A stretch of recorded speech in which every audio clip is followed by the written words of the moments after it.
con nuestro estudio en el libro de Apocalipsis. Así es que tome su Biblia y la abre en el capítulo 1. Vamos a poner nuestra atención del versículo 17 en adelante. Estamos viendo la última sección de la visión del Cristo glorificado. Cómo es que el apóstol Juan vio a Cristo en esta revelación. Y aquí en el versículo 17 y 18 vamos a llegar al final de la revelación de Jesucristo y cómo es que el siervo de Dios Juan es impactado de la manifestación gloriosa de Cristo, y trataremos de culminar con el versículo 19 y 20 para terminar con esta sección, y si Dios nos permite la vida, la próxima semana entraremos al capítulo 2. Bien, versículo 17 y 18. Dice Juan: y cuando le vi, caí como muerto a sus pies, y él puso su diestra sobre mí, diciéndome: no temas, yo soy el primero y el último, y el que vivo y he sido muerto, y vivo por siglos de siglos. Amén. Y tengo las llaves del infierno y de la muerte. Alabado sea el Señor. Ocupen su lugar, hermanos. Si vienen preparados con qué anotar, saquen papel y lápiz. Tenemos aquí esta traducción a nuestra consideración también. Y cuando le vi, dice Juan, caí como muerto a sus pies, y él puso su diestra sobre mí, diciéndome: no temas, yo soy el primero y el último, y el que vivo y estuve muerto, mas he aquí que vivo por los siglos de los siglos. Quizás ahí ustedes encuentran una pequeña diferencia con la Reina Valera. Y tengo las llaves de la muerte y del Hades, dijo el Señor Jesús. Bien, en esta descripción del Hijo del Hombre se demuestra la defensa de Juan, o esta narrativa que tenemos aquí, esta explicación, nos va a servir de defensa sobre una cristología elevada del siervo de Dios Juan. Su conocimiento sobre la cristología es elevada, identificando estrechamente a Jesús con el anciano de días del libro de Daniel. A medida que las autoridades romanas avanzaban en su persecución de los cristianos, Juan debió haberse preguntado si la iglesia podría sobrevivir y mantenerse firme frente a la oposición, hermanos.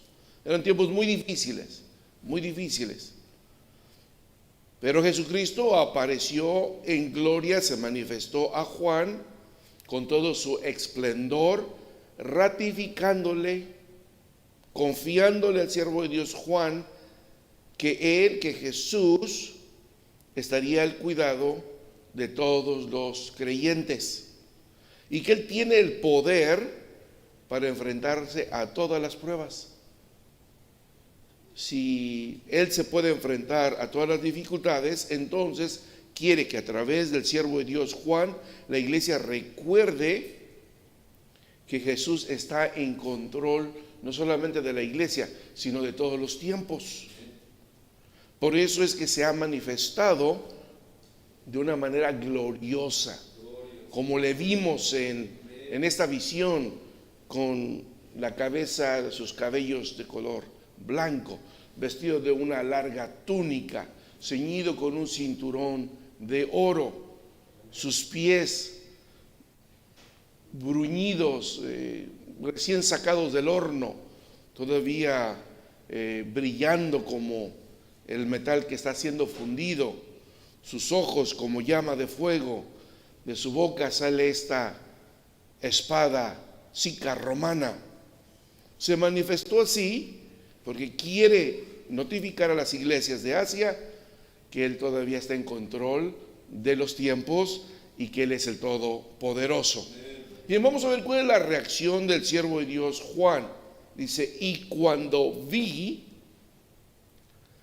o sea, la visión que se le permitió ver a Juan del Cristo glorificado fue algo, hermanos, maravilloso. Porque aquí el Hijo del Hombre se deja ver portando una ropa de realeza o sacerdotal, su presencia en santidad y majestuosa, de una manera especial. La manera como Daniel lo va a describir, ahí en el capítulo 10, versículo 7, dice, y solo yo, Daniel, vi aquella visión y no la vieron los hombres que estaban conmigo, sino que cayó sobre ellos un gran temor y huyeron y se escondieron. En el Apocalipsis no sabemos si Juan estaba acompañado de alguien o de algún otro creyente, o en el lugar donde él está, y muy posible era una cueva, si hubiera alguien más en ese momento, o Juan estaba solo. No nos lo describe Apocalipsis. En la visión que tuvo Daniel, Daniel no estaba solo, estaba acompañado. Sin embargo, veamos que la manifestación de Cristo es muy personal, hermanos. Es muy personal. Cuando en la visión de Daniel, y él alcanza a ver a la figura como del Hijo del Hombre y el hombre anciano sentado en una silla, Daniel no estaba solo. Sin embargo, sus acompañantes no miraron la visión, solo percibieron una presencia divina y cayó sobre ellos un grande temor, de tal manera que huyeron y se escondieron. Es lo que dice Daniel que hicieron sus acompañantes. En el caso de Juan, parece que está solo. La manifestación sigue siendo muy personal, y entonces no dudamos de que sobre Juan haya venido también un temor reverencial como el que tuvo Daniel. Ahora yo quiero que noten ustedes otra cosa, hermanos, sobre la palabra temor. A veces cuando hablamos acerca de Dios, y por suavizar las cosas y no hacer sentir mal a las visitas o a un alma nueva, siempre decimos que el temor hacia Dios es no un temor de miedo, sino un temor como reverencial. Vamos a ver aquí que es más que un temor reverencial el que debemos de tenerle a Dios. En verdad sí le debemos de tener pavor. La Escritura dice que horrenda cosa es caer en manos de un Dios vivo. O sea, debemos de tenerle temor en toda la extensión de la palabra cuando nuestro comportamiento no es el apropiado de un cristiano. Entonces sí, téngale miedo al Señor, porque cuando el Señor se aira, cuando el Señor se enoja, pues es el Todopoderoso, hermanos. Si usted sabe que está viviendo una vida lo más ordenada posible, con una obediencia lo más acatada, acercada a los mandamientos del Señor, bueno, tenga ese temor reverencial. Pero si no, cuidado, porque Dios no puede ser burlado. Si es lo que el hombre sembrare, esto cosechará. Bien, entonces aclaramos que sobre Juan vino no solamente este temor reverencial, sino también vino un temor de muerte que invadió su cuerpo. Porque dice, caí como muerto a sus pies. Lo invadió la presencia del Cristo glorificado de una manera que él no pudo sostenerse sobre sus piernas, sobre sus pies. Era eso tan maravilloso, tan sublime, pero también tan poderoso, como si una cascada de agua le hubiera caído encima al siervo de Dios. Caí al piso, pero caí como muerto. Ante la visión, Juan no se pudo contener y cae en reverencia ante los pies de esta figura de la realeza. Esta reacción que parece ser la norma entre las apariciones de Dios o del Cristo glorificado. Y aquí es bueno también hacer otra pausa, hermanos. Hay hermanos que se atreven a decir, es que Cristo se reveló, o se me reveló ayer, o yo miré al Señor. El Señor me habló, oí su voz, miré al Señor Jesús, así. Pero ninguno de esos comentarios que yo he escuchado, jamás nadie ha dicho caí como muerto. Vino el 911 a resucitarme. Vinieron a darme primeros auxilios porque caí como muerto ante la revelación de Cristo. Pero en la Biblia vemos que todos los que en algún momento tuvieron la bendición de una aparición de Dios o de ver a Cristo glorificado, y tenemos a Saulo de Tarso, que cayó en tierra, quedó ciego. El Señor no lo mató porque quería hablar con él, necesitaba que él estuviera en sus 5 sentidos para que Saulo lo viera, lo escuchara y le entendiera el mensaje que tenía para él. Pero ¿cómo quedó? Lastimado de sus ojos, ciego completamente. Entonces, pongan eso atención. Si a alguien dices que se me manifestó Cristo ayer, yo lo miré aquí así como que pasó, entonces yo no sé a qué horas la persona cayó como muerta a los pies de Cristo. En Isaías 6:5 se expresó de la siguiente manera. Fíjese lo que dice Isaías. Entonces dije, ay de mí. Este es un alarido, hermanos. Este es una expresión de temor, de que algo tremendo me espera. Eso es un miedo. Ay de mí, que soy, me voy a morir. No voy a salir librado de ver a Dios y seguir viviendo.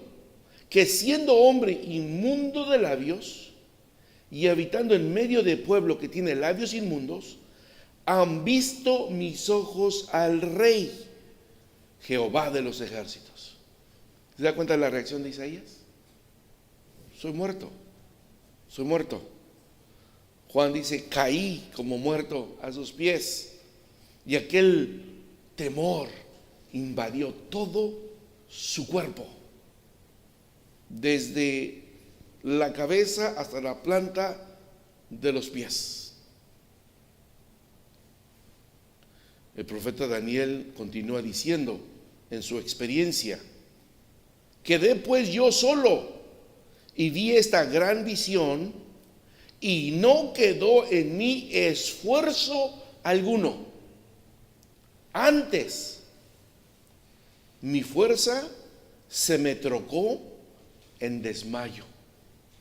Se me fueron todas las fuerzas y caí desmayado, sin retener vigor alguno. Empero oí la voz de sus palabras, y oyendo la voz de sus palabras, estaba yo adormecido sobre mi rostro, y mi rostro estaba en el suelo. Estaba en la tierra. Este es Daniel 10:8.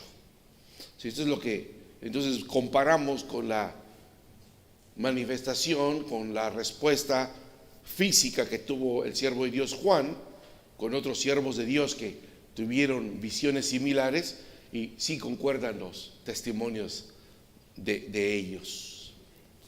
Bien, sigue diciendo el siervo de Dios Juan, y entonces, ya que caí y sentí que estaba yo muriéndome y aquel temor invadía todo mi ser,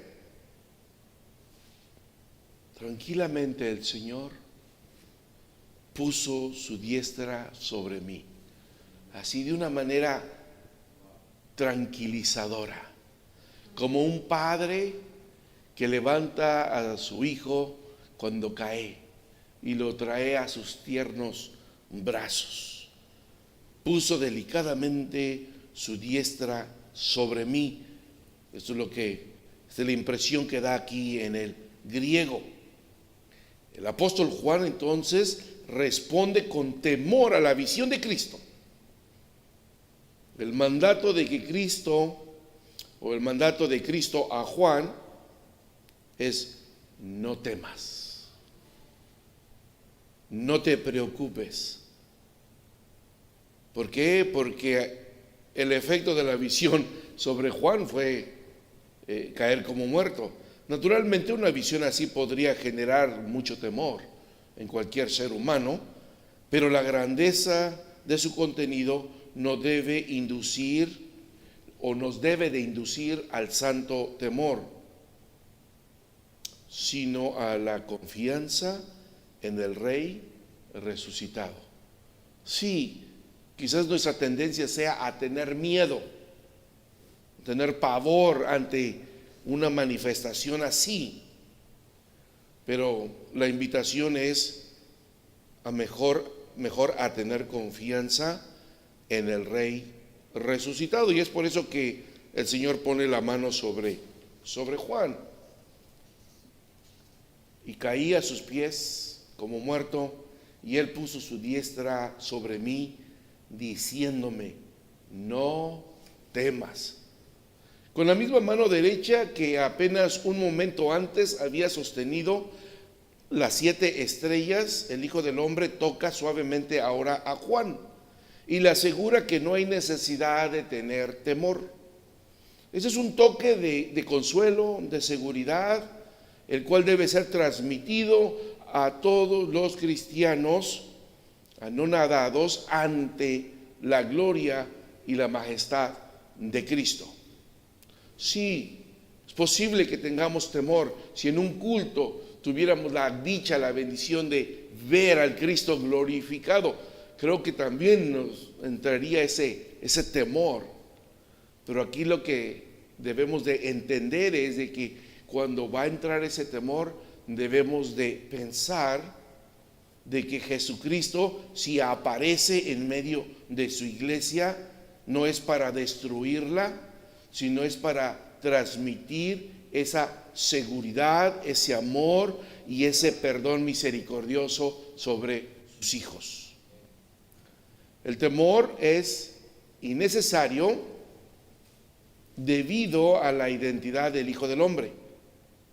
Él precede a todo, sigue a todo, vive aún después de haber muerto y ahora vive eternamente. Él no se aparece a sus hijos con el propósito de destruirlos o de matarlos, de menos todavía no. Un día sí, el día del juicio, entonces las cosas van a cambiar. Así es que si usted llega a tener la bendición, la dicha de tener una visión del Hijo del Hombre, de Cristo, no tenga temor.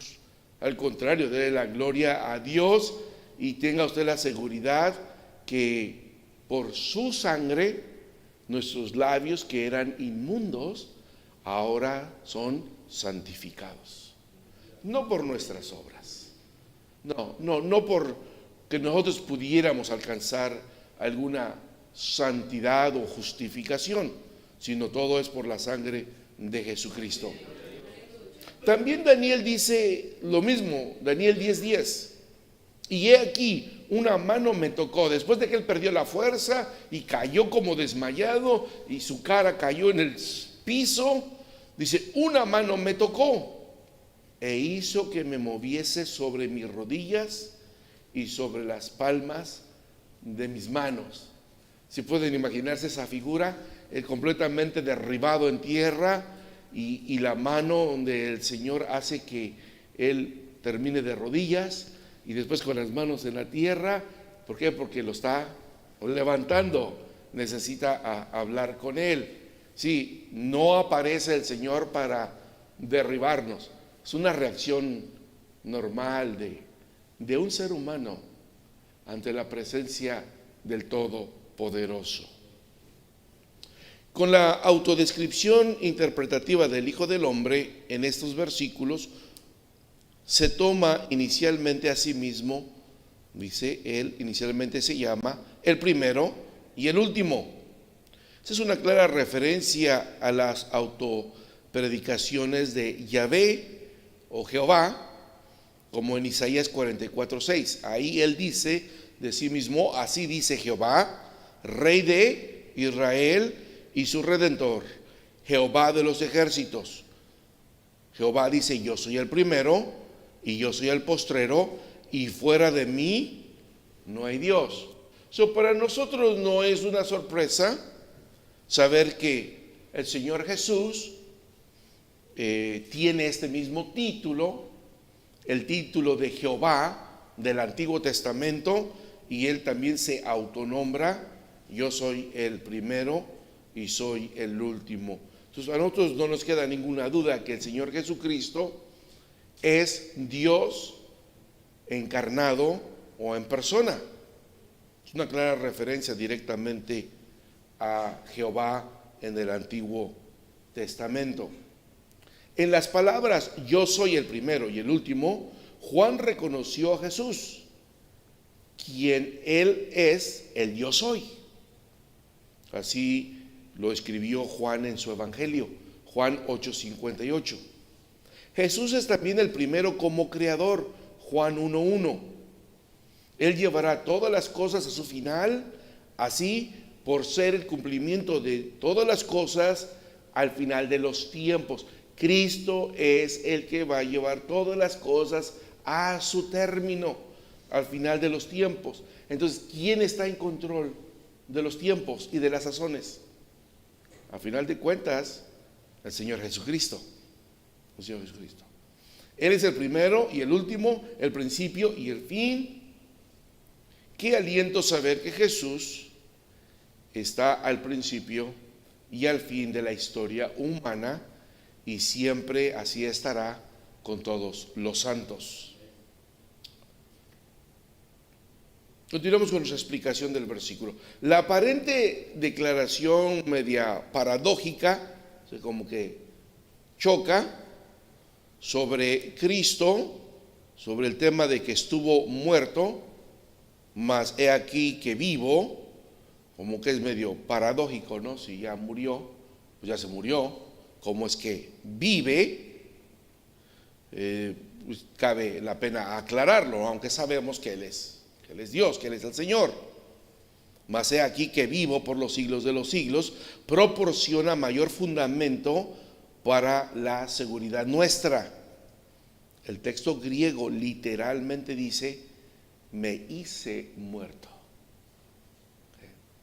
Entonces Jesús no está diciendo: los romanos me mataron, me dieron muerte crucificándome en la cruz, me dieron muerte con la lanza en mi costado. Él está diciendo: yo me hice muerto. En otras palabras, Él permitió morir. No hubiera habido ninguno, no hay sobre la tierra nada que le prive la vida al Señor Jesús si Él no lo hubiera permitido. ¿No pudo Él caminar sobre el agua? En medio de la tormenta, cuando sus discípulos pensaban que era el fin de sus vidas, el maestro, ¿qué estaba haciendo? Descansando. Él no estaba preocupado por la tormenta o que les fuera a causar un daño. Entonces vemos que voluntariamente Cristo permite que su cuerpo muera, que Él voluntariamente entregue su vida. El que vive, el eterno, el existente en sí mismo, el que tiene vida por sí mismo, el que nunca puede morir, se hizo hombre y murió. Como dice el apóstol Pedro, Cristo fue muerto en la carne, pero vivificado en espíritu. En otras palabras, en su humanidad, Él murió sin dejar de vivir como Dios. Que Dios no muere. No muere porque Dios es la esencia de la vida. Es la fuente de la vida. Entonces, en su humanidad Él murió sin dejar de vivir como Dios. Aquí presenta una declaración de asombro y admiración. Vivo por los siglos de los siglos. Cristo vive para siempre. Es una unión de humanidad glorificada y deidad, según el poder de una vida indestructible. Eso es lo que nos revela Hebreos 7:16. Entonces, parece una paradoja o por algo contrario, porque sí murió, pero nadie puede destruir la vida del Señor. Nadie puede darle muerte. Él dejó que esto pasara para darnos vida. Cristo, habiendo resucitado de los muertos, escribió Pablo, ya no muere. La muerte no se enseñorea más de Él. Romanos 6:9.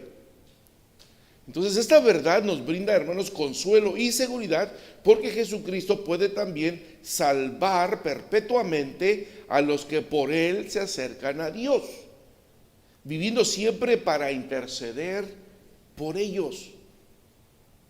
A pesar de nuestro carácter pecaminoso, en la presencia del glorioso Señor del cielo, Juan no tenía nada que temer, porque el mismo Señor había pagado ya con su muerte la culpa de los pecados de Juan.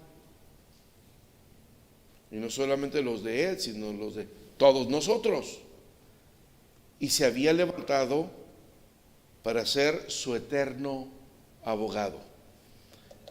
Entonces, en resumen de este punto, alleguémonos confiadamente ante la presencia del Señor. Aún en medio de nuestras debilidades, de nuestras flaquezas, de nuestras desobediencias, acerquémonos confiadamente al trono de su gloria. No pensemos que un rayo nos va a caer, como a veces decimos, porque ya nos hubiera caído desde cuándo, hermanos.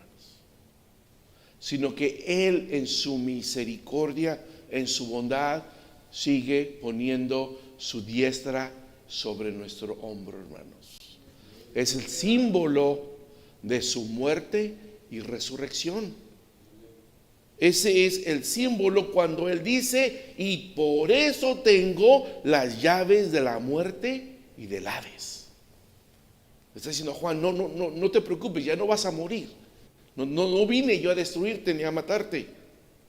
Pone su diestra sobre el hombro de Juan y lo levanta, y entonces Jesús aclara, bueno, y es que yo tengo las llaves de la muerte y del Hades. Estos términos son esencialmente sinónimos, pero no iguales. Se pueden utilizar alternadamente porque uno siempre va detrás del otro, pero no son lo mismo, ya que la muerte es la condición y el Hades es el lugar. Aunque el Hades es más que el lugar, es como la condición que queda después de la muerte. Lo vamos a ver. Hades es el equivalente del Nuevo Testamento del término Seol del Antiguo Testamento, y se refiere al lugar de los muertos, donde los entierran. Se puede traducir como sepulcro, se puede traducir, nuestra Reina Valera a veces lo traduce como infierno, porque ese es el lugar del descanso o el reposo de las almas no creyentes. Están ahí en el panteón, en el cementerio, en la tumba. Y se refiere al lugar de los muertos. El Seol o el Hades es el lugar de los muertos. Las llaves denotan entonces acceso y seguridad.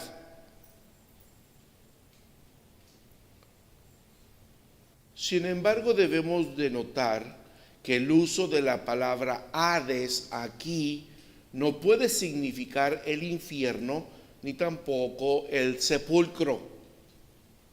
Es mejor interpretarlo como el estado de la existencia, pero sin cuerpo. Sin cuerpo. Es cuando cesa la vida y el cuerpo y el alma se separan.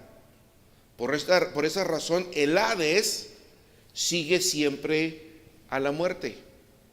Si pasa la muerte por aquí y mata a alguien, el Hades viene detrás, que es la separación del alma y el cuerpo. El cuerpo queda inerte, el cuerpo ha muerto, pero el alma no muere. Sea de un creyente o de un no creyente, el alma al igual es eterna.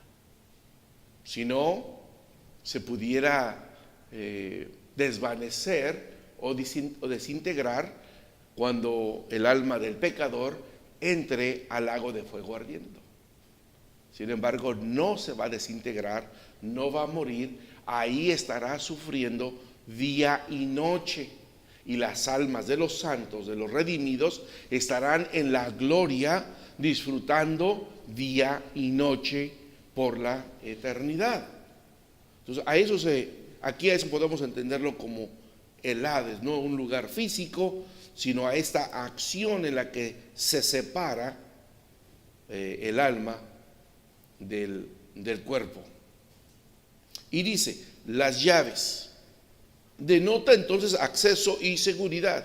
Jesucristo tiene la autoridad para decir quién muere y quién vive, quién se va al cielo y quién no. No en el momento de su crucifixión, hasta el último momento, aquel ladrón que estaba a su lado, reconociendo que Jesús era un hombre justo, fue suficiente para que el Señor le dijera: tú estarás conmigo en el paraíso. Ahí decidió el Señor si le perdonaba y lo llevaba al cielo. En el momento de la curación de esos dos ciegos, saliendo de Jericó camino a Jerusalén, vemos que por la fe no solamente el Señor les devolvió la vista, los sanó, sino que también los salvó. Fueron regenerados, pues la reacción de ellos fue seguir al Señor Jesús. ¿Qué pasó con aquellos 9 leprosos, que eran 10? Fueron sanados, ¿sí o no? ¿Cuántos regresaron? Uno regresó. Él fue no solamente sanado, sino regenerado, y por eso volvió a buscar a Jesús. Él controla la vida, Jesús controla la vida y la muerte. Y Juan, como todos los redimidos, no tiene de qué temer, porque Cristo ya lo libró de la muerte y del Hades y de la tumba por la muerte de Cristo. Quienes temen a la muerte o al sufrimiento pueden tener ahora la seguridad de que su perseverancia en Jesús será recompensada con la victoria sobre la tumba, ya que Él también entró en la historia. Jesús murió y conquistó la muerte.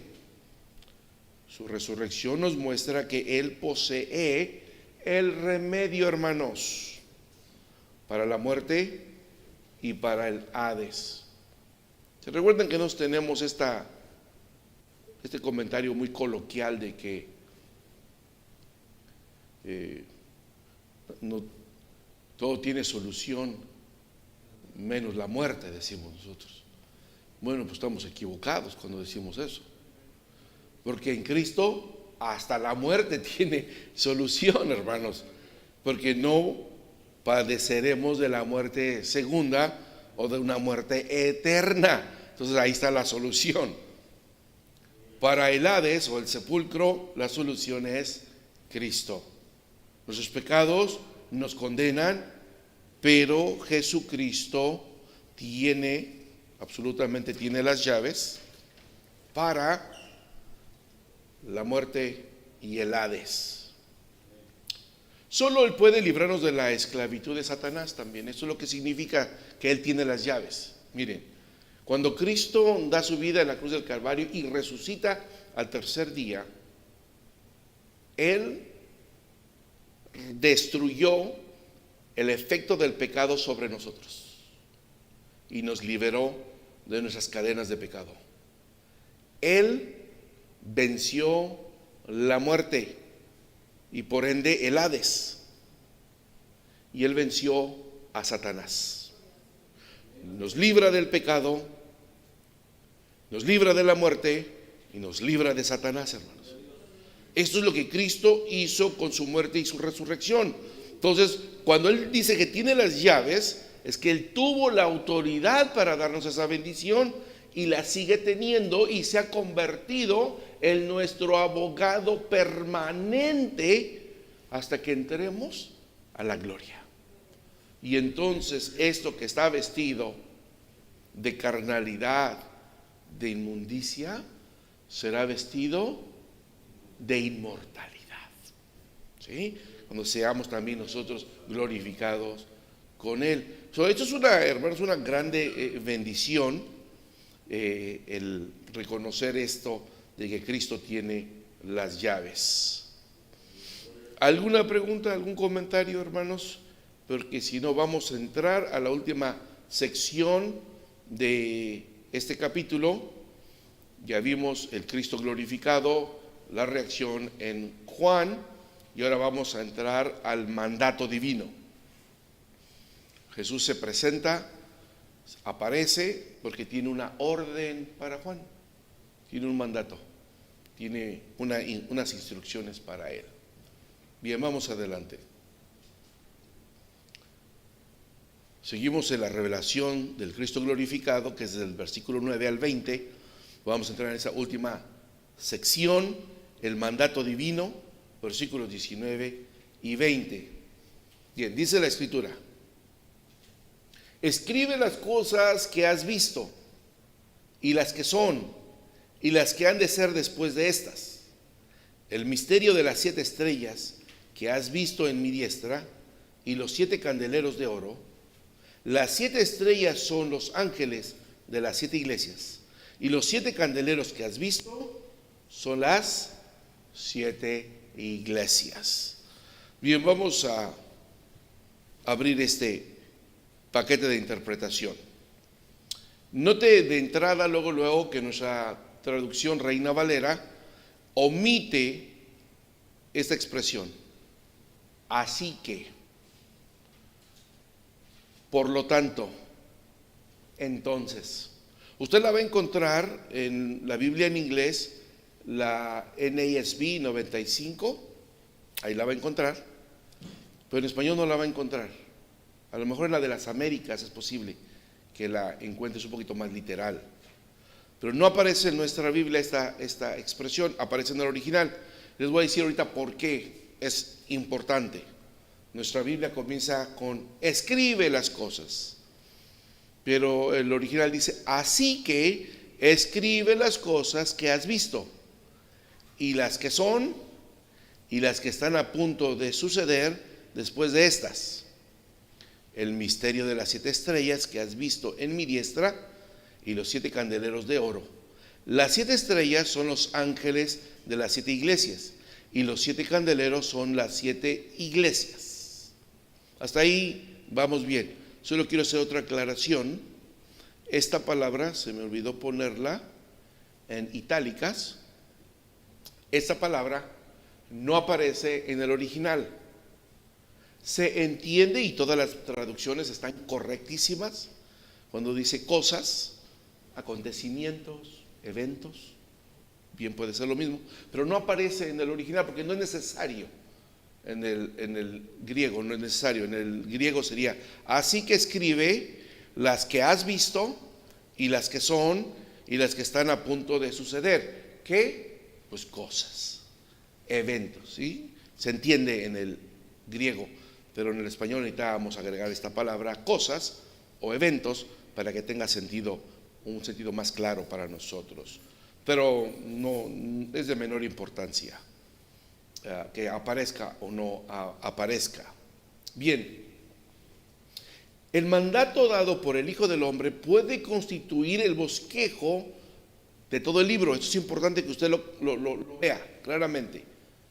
Aquí podemos tener el bosquejo, la división temática de todo el Apocalipsis. Vean conmigo al versículo 19.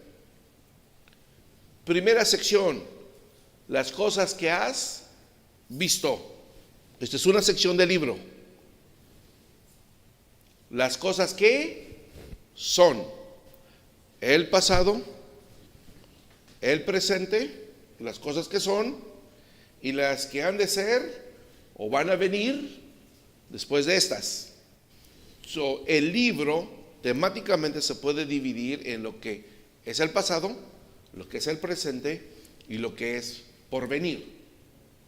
Lo que es pasado, aunque lo acaba de ver Juan, que es la manifestación del Cristo glorificado, la instrucción de escribir, es considerado pasado. Ya lo miró Juan. Entonces, esas son las cosas que has visto, ya la miró Juan. Aunque nosotros no lo hemos visto todavía, pero lo vamos a ver. Para nosotros, estas cosas que Juan ya miró, que Juan tuvo la bendición de percibir en la visión, para nosotros van a ser futuras, pero queda como asentado de que lo vamos a ver. No es sí, lo vamos a ver, hermanos, y es pasadas. Las cosas que son se va a referir entonces directamente a lo que Jesús quiere decirle a las 7 iglesias.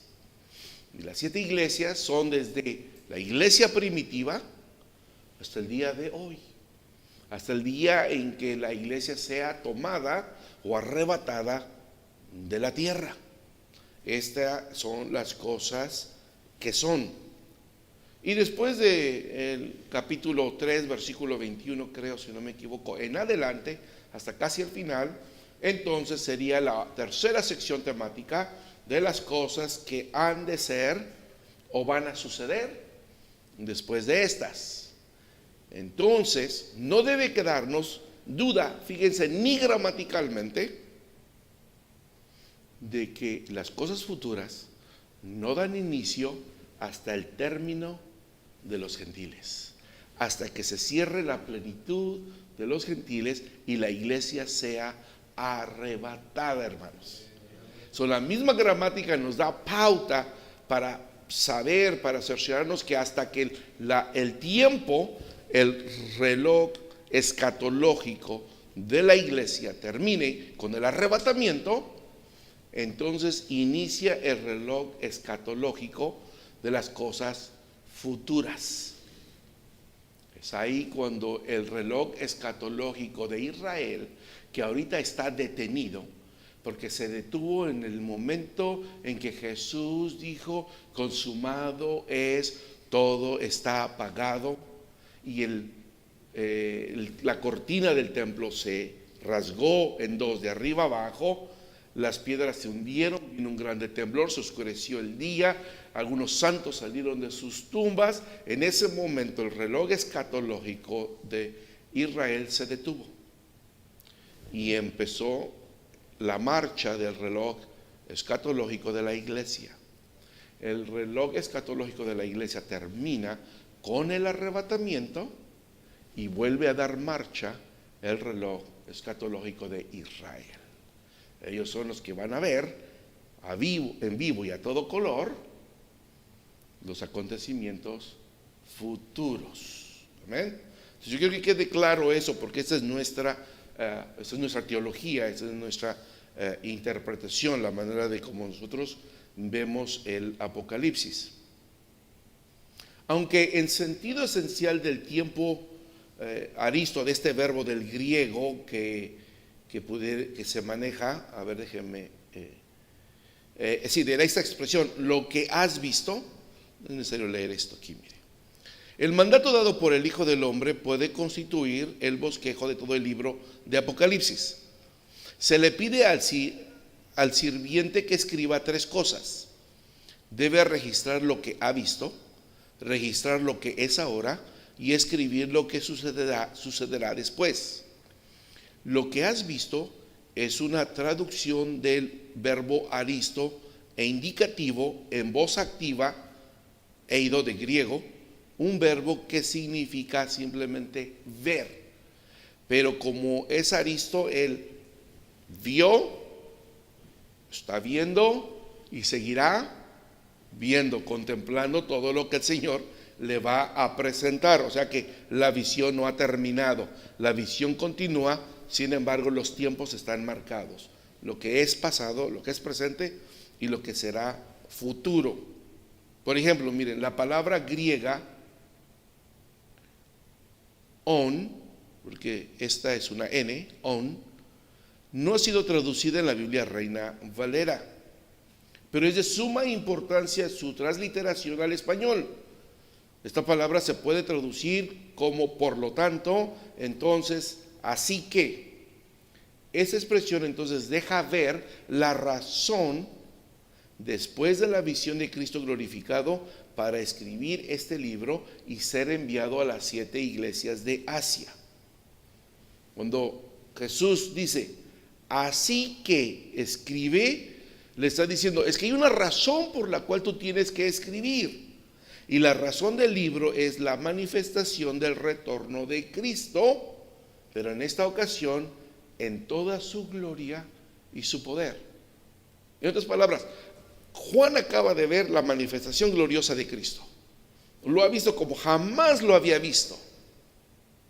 Y después de que termina la manifestación o la visión, el Señor le dice, así que, ya que vistes esto, ya que me manifesté a ti, ya que pasó esto, así que escribe lo que has visto, lo que vas a ver y las cosas que van a venir después, y envíalo a las 7 iglesias que están en Asia. La razón es de que la iglesia sufriente del primer siglo o de todos los tiempos esté consciente que el retorno de Cristo será con poder y gloria.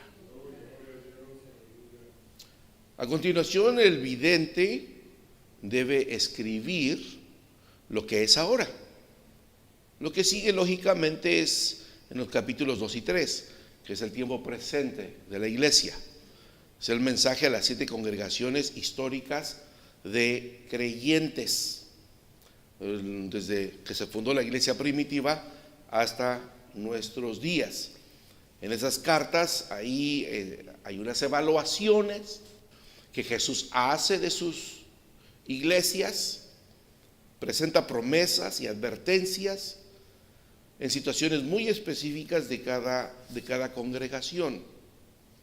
Y algunas de esas cosas específicas están pasando en nuestros días. Hay iglesias que siguen de la misma manera y entonces es una enseñanza para todas las iglesias de todos los tiempos.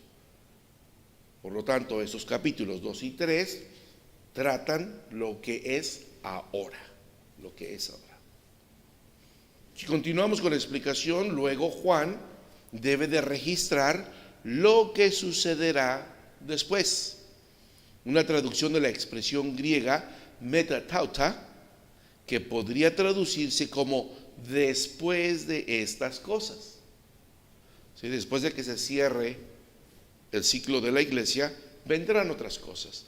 Juan las tiene que escribir ya, para que tengamos noción de lo que va a suceder, pero la iglesia no estará presente, porque son las cosas después de la iglesia. Eso es lo que sucederá después. Esta idea se refiere a que todas estas cosas sucederán en el retorno de Cristo, Y entonces brincamos al versículo 20 y dice, el misterio, o sea, el Señor Jesús ahora le va a explicar quiénes son las 7 estrellas, quiénes son los candeleros que representan. Dice, el misterio de las 7 estrellas que has visto en mi diestra y de los 7 candeleros de oro es el siguiente. Y utiliza esta palabra para traducir misterio. Esta palabra también aparece en las versiones de la Septuaginta, pero solo en el libro de Daniel y 12 veces en los libros apócrifos que nosotros no tenemos en la Biblia. Esta palabra no significa, hermanos, que sea algo misterioso. No es que es algo misterioso, que estaba así como en misterio. No, es un misterio porque estaba cubierto, no estaba revelado. Ahora se ha corrido la cortina o se ha revelado el secreto, lo que antes no se conocía. Ahora ya los lectores van a poder entender el significado de las 7 estrellas y de los 7 candeleros. Por eso es un misterio, porque nadie lo sabía. Ahora, ¿qué son las 7 estrellas? ¿Y qué son los candeleros? Quiero presentarles, les voy a presentar las 2 opiniones mayores que existen en el terreno cristiano y las razones que presentan los teólogos de ambas partes. Pero antes de llegar ahí, quisiera que viéramos una palabra. Y tenía en su diestra o en su mano derecha esta palabra que se traduce al español en. Es importante que la aclaremos porque Juan dice que Jesucristo tiene en su mano derecha las 7 estrellas. La palabra griega epi se traduce en, pero no se debe de entender que están en la mano, sino mejor dicho, sobre la mano. Y tiene una connotación diferente. Si están en la mano, y normalmente lo hemos enseñado así y predicado, es de que cuando están en la mano, están bajo la protección de Él. Porque aclara, ¿no? Y dice, en otra parte escritural, los que están en mis manos, dice, nadie los puede arrebatar de mí.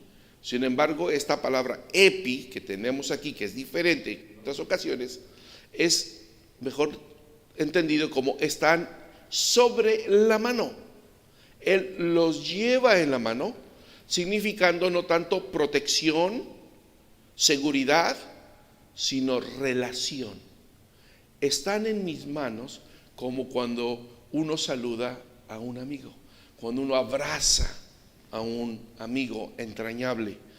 Está hablando más de relación que de seguridad, esta palabra epi. ¿Y por qué motivo? El Señor los sostiene en su diestra, por lo tanto ejerce sobre ellos una autoridad absoluta. Estas estrellas, que son los ángeles, quienes sean, y ahorita veamos quiénes son estos ángeles, Jesús ejerce sobre ellos una autoridad absoluta. Son sus embajadores y deben desempeñar su papel fielmente para entonces sí, después ser protegidos por Él. El hecho de que los lleva es una relación, no una protección inmediata o garantizada, sino estás bajo mi autoridad, eres mi embajador, te llevo en la mano, desarrolla tu papel fielmente y entonces tendrás protección de mi mano. Ahora, ¿quiénes son estos ángeles de las 7 iglesias? ¿Quiénes son los ángeles de las 7 iglesias? El vocablo ángelos, siempre en griego cuando hay 2 Gs, la primera G se traduce o se convierte en una N. Siempre en griego que haya 2 Gs, la primera G se convierte en N. Ángelos, del plural de la palabra ángelo, se da cuenta que aquí ya no hay doble G, entonces tiene que haber una N. Cuando hay doble G, la primera G se convierte en N. Angelos o angelo, singular. Y pónganme mucha atención, espero no confundirlos. Quiero llegar a lo siguiente. Esto proviene de varios diccionarios griegos al inglés o al español. Angelos o ángelo, como en singular, es probablemente un derivado de la palabra ago, que se traduce guiar, conducir, y tiene por implicación de traer, arrear o ir, y del comparativo agelé, que se traduce hato, como un hato que es un paquete, un envoltorio, o también un hato de animales como un hato de cabras. A ver si me estoy explicando. De una palabra se derivan y evolucionan esas palabras con el tiempo, y de ahí salen muchas palabras derivadas. Bien, de un derivado de la palabra hato, que entendemos como un hato de una manada o por un paquete, se deriva otra palabra que es guiar o conducir, que es ago, y después probablemente se formó la palabra ángelo, que se entiende como mensajero. Entonces, un mensajero puede ser alguien que te trae un paquete, un sobre, un mensaje, un envoltorio, o ángel puede ser alguien que guía, conduce un hato de cabras, una manada de animales pequeños.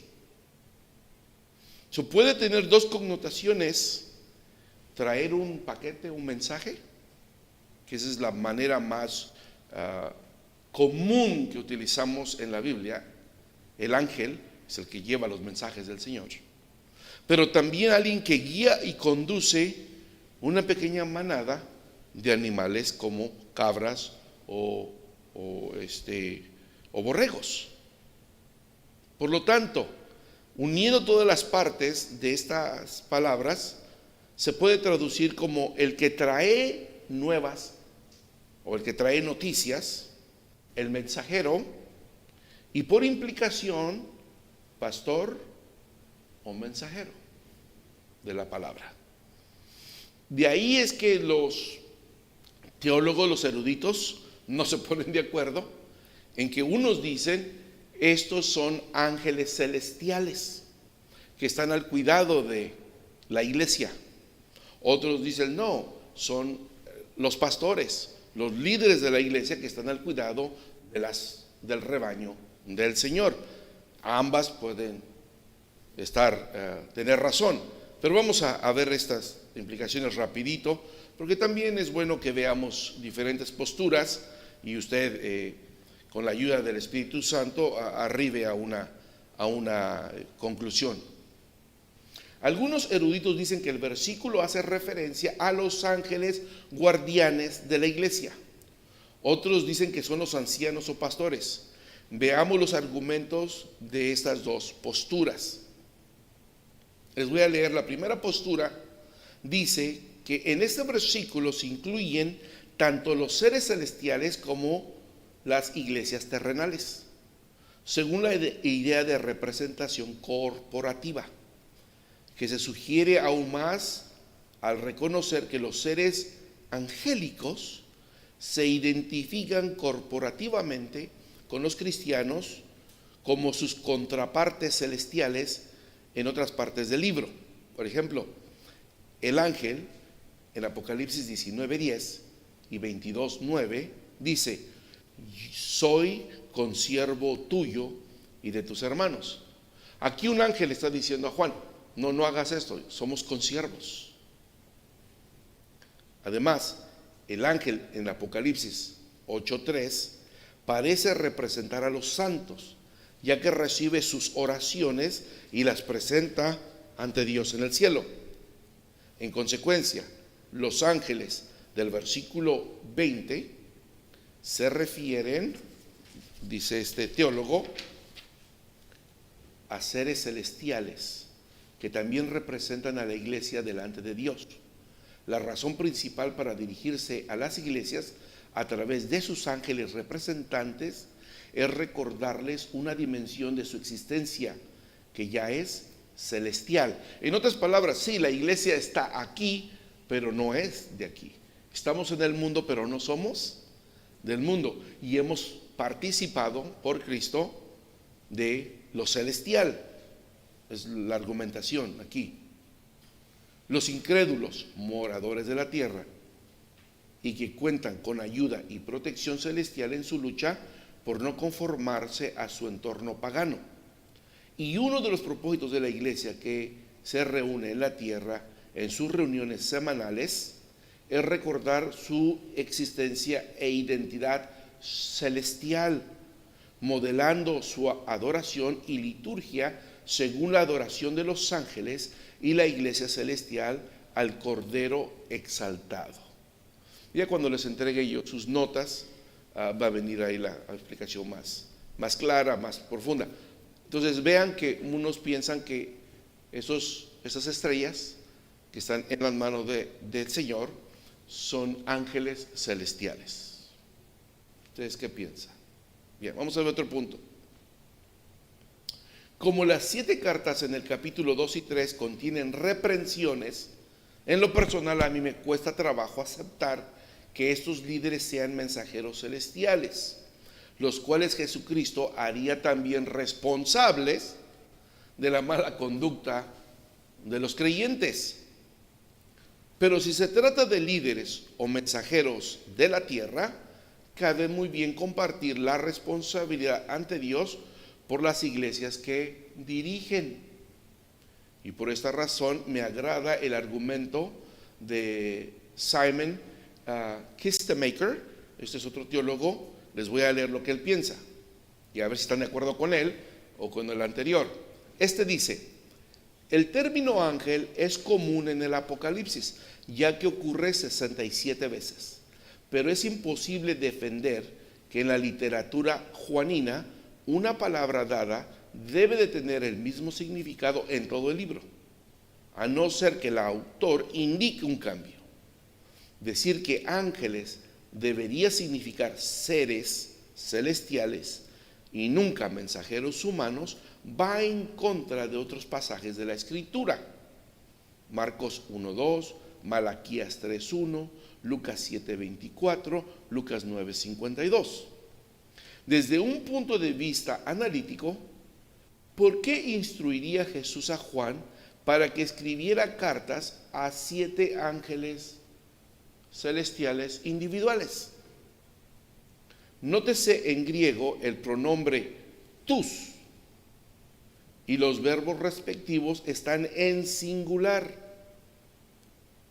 y se tendría a ángeles santos responsables por los pecados de los miembros de las 7 iglesias a las cuales Jesús censura. No tendría más lógica que le dijera que escribiera a representantes de estas iglesias que son los responsables por el bienestar espiritual de sus miembros. Sabemos que Jesús sobrelleva las 7 estrellas o los mensajeros en su mano derecha para enviarlos con autoridad y para protegerlos. La interpretación de que los mensajeros a las congregaciones son sus pastores tiene sentido si vemos a los pastores como enviados y comisionados por Cristo. Son ellos los responsables por el desarrollo espiritual del pueblo de Dios o por la permisión de sus pecados. Entonces, ¿ustedes qué piensan? Yo creo que ya dejé claro mi punto de vista.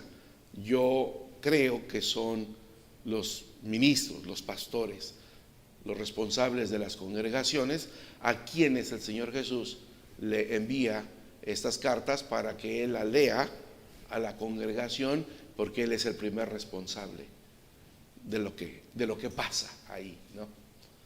No sé si están ustedes de acuerdo. Bien, vamos a terminar. Los 7 candeleros, eso es más fácil. Los 7 candeleros son las 7 iglesias de Asia Menor que se escogieron entre todas las iglesias que había en aquel entonces. Pero ¿por qué la expresión un candelero? ¿Se ha pensado por qué el Señor utilizó esa imagen, un candelero? Bueno, porque un candelero no tiene luz propia, sino se prende una luz y se pone sobre el candelero, ya sea hoy en día una lámpara de petróleo o una veladora arriba del candelero. El candelero por sí mismo no produce luz. O porque también el Señor Jesús dijo: así alumbre vuestra luz delante de los hombres, para que vean vuestras buenas obras y glorifiquen a vuestro Padre que está en los cielos. También puede ser eso. En el tabernáculo había un candelero con 7 lámparas. Había un candelero y tenía los brazos. Entonces vemos que tenía 3 brazos a cada lado y el del centro. 7 brazos de un candelero. A través de un candelero, entonces podemos tener la interpretación de que representaba en la dispensación antigua la unidad visible del Estado judío. Todo el Estado judío descansaba sobre un solo tronco. Aquí vemos que la revelación es diferente. Vemos 7 diferentes individuales candeleros de una sola luz, representando la individualidad de cada iglesia, pero unidos o unidas por el que camina entre los candeleros. Todas unidas ahora no a un estado gubernamental, sino a Cristo. Cristo en el centro de los candeleros o de las luces. Vamos a culminar con esto. El primer capítulo de Apocalipsis descorre las cortinas de la revelación divina para descubrir ante los ojos del lector la persona gloriosa del Señor Jesucristo. Él se ha hecho visible a sí mismo. En primer lugar, una relación a las otras personas que se habían manifestado en la antigüedad, pues él se había presentado con Isaías, con Daniel y otros. Ahora se presenta ante Juan como el soberano del universo, el todopoderoso, aquel que tiene el control absoluto de todas las cosas. Juan entonces es transportado en espíritu y colocado en una situación especial donde pudo contemplar acontecimientos presentes y acontecimientos futuros del día del Señor, del día grande de Jehová, para que la iglesia esté preparada y esté sabida de lo que va a venir para aquellos que rechazan a Jesucristo mientras estamos aquí en la tierra. El capítulo 1 de Apocalipsis destaca la gloria de Cristo, su majestad, su soberanía, su poder, y hay un contraste muy marcado entre el Cristo de los evangelios y el Cristo del Apocalipsis. El Cristo de los evangelios vino a servir y no a ser servido, y el Cristo del Apocalipsis viene a ejercer su justicia, autoridad y poder.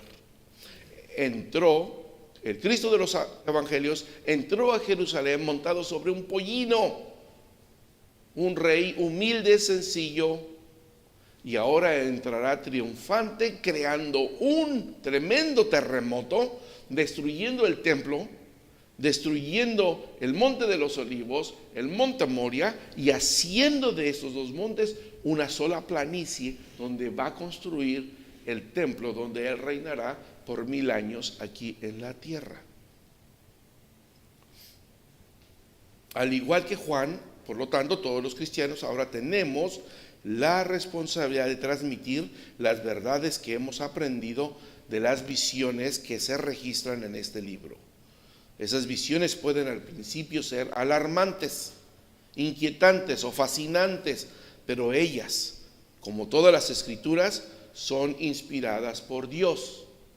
Y el libro de Apocalipsis nos debe servir para que seamos útiles para enseñar, para corregir y para instituir en justicia, a fin de que todos los hombres de Dios sean perfectos y enteramente preparados para toda buena obra, hermanos.